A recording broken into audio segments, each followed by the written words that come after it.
एक बहुत बड़ा व्यापारी था। उसका व्यापार बहुत फैला हुआ था, बहुत अच्छे से चलता था, लेकिन फिर भी उसे चिंता रहती थी कि उसके बाद उसके व्यापार का क्या होगा।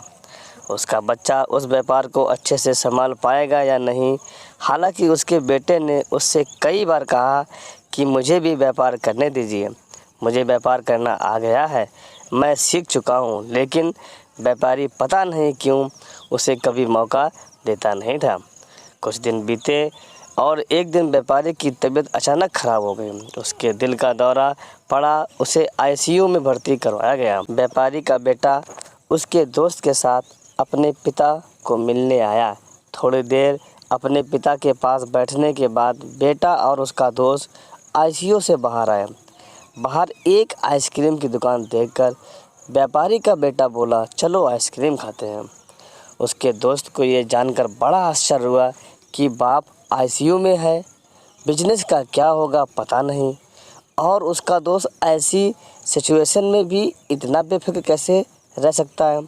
वो दोनों दुकान गए और आइसक्रीम लेकर खाने लगे। दोस्त से रहा नहीं गया तो उसने अपने दोस्त से उसके मन में क्या चल रहा था सब कुछ बताया। व्यापारी का बेटा बड़ी शांत से बोला, दोस्त, मैं परिस्थितियों को स्वीकार करना सीख गया हूँ।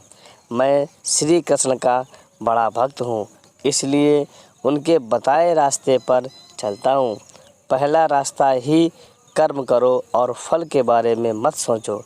दूसरा, मैं तुम्हें एक कहानी बताता हूँ जिसे सुनने के बाद तुम्हें सब कुछ समझ आ जाएगा। रुक्मिणी जी, जो कि कृष्ण की पत्नी थी, उन्होंने जब अपने पहले बेटे को जन्म दिया जिसका नाम प्रद्युम्न था, जन्म के कुछ ही दिनों बाद उसका अपहरण हो गया। रुक्मिणी जी अपने बेटे के गम में बहुत उदास रोने लगी। तब श्री कृष्ण जी ने उन्हें समझाया कि मेरा बेटा सब सकुशल है, जहाँ भी है, इसलिए तुम उसकी चिंता करना छोड़ दो, खुश रहो और स्वस्थ रहो। यह उनसे खुद भगवान श्री कृष्ण ने कहा था। फिर भी रुक्मिणी जी ने अपने बेटे की चिंता नहीं छोड़ी, पर आखिरकार 18 साल बाद प्रद्युम्न घर वापस लौटा। वह विवाह करके लौटा था और समस्या यह थी कि उसने अपने से 20 साल बड़ी महिला से शादी की थी। रुक्मिणी जी को इस बात की खुशी थी कि उसका पुत्र वापस आ गया है, लेकिन इस बात से वो फिर से दुखी हो गई कि उसके पुत्र ने अपने से बड़ी उम्र की औरत से शादी क्यों की। उसको दुखी देखकर श्री कृष्ण ने उन्हें समझाया, जो हुआ अच्छा हुआ, इसके बारे में मत सोचो, उसे स्वीकार करो और खुश रहो।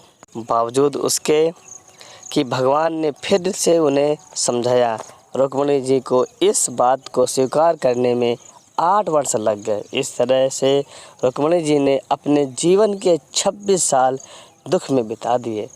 फिर इसलिए क्योंकि वह परिस्थितियों को स्वीकार नहीं कर पाई। यह कहानी ख़त्म करने के बाद व्यापारी ने अपने दोस्त से कहा कि मैंने परिस्थितियों को स्वीकार करना सीख लिया है, मैं अपने लक्ष्य पर ध्यान दूंगा, बिजनेस भी अच्छे से करूंगा और आगे जो होगा उसे स्वीकार करूंगा। दोस्तों, छोटी सी कहानी हमें ये बहुत ही मूल्यवान सीख देती है कि अगर हम अपने जीवन में आने वाली घटनाओं को स्वीकार नहीं करते तो हमारा जीवन बहुत कठिन होगा, और अगर हम उसे स्वीकार करते हैं तो हमारा जीवन बहुत सहज हो जाएगा। तो कैसी लगी आपको ये कहानी? आप पूरी कहानी सुनने के लिए आपका तहे दिल से बहुत बहुत धन्यवाद। नमस्कार, जय।